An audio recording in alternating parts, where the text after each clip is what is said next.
2024. Leader award ಅನ್ನು ಪಡ್ಕೊಳ್ತಿದ್ದಾರೆ Santosh Hegde sir ಅವರಿಂದ.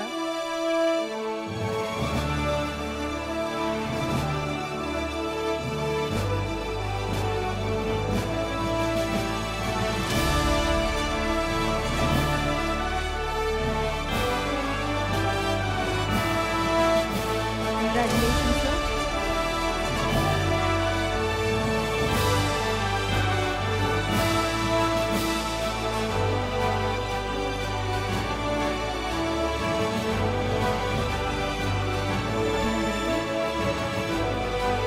ಧನ್ಯವಾದಗಳು ಸಂತೋಷ್ ಹೆಗ್ಡೆ ಸರ್. ನಮಸ್ಕಾರಗಳು. ಇಂದಿನ ಈ ಒಂದು ಶುಭ ಕಾರ್ಯಕ್ರಮ ದಿವಸ ನಮಗೆ ತುಂಬ ಖುಷಿಯಾಗಿದೆ. ಕರ್ನಾಟಕದ ಆಗಿದ್ದ ಬೀದರ್ ಜಿಲ್ಲೆಯಿಂದ ನಾನು ಬೆಸ್ಟ್ ಪ್ರಿನ್ಸಿಪಾಲ್ ಅವಾರ್ಡನ್ನು ಇಂದು ತನ್ನದಾಗಿಸಿಕೊಂಡಿದ್ದೇನೆ. ಇದು ನಮಗೆ ತುಂಬ ಸಂತೋಷ ತಂದಿದೆ. ನನಗೆ ನನ್ನ ಶಿಕ್ಷಣ ವೃತ್ತಿಯಿಂದ ಶಿಕ್ಷಣದ ಮಾಡಿದ ಸೇವೆಯನ್ನು ಕಂಡು ಈ ಪ್ರಶಸ್ತಿಗೆ ನಾನು ಭಾಜನರಾಗಿದ್ದೇನೆ. Thank you sir.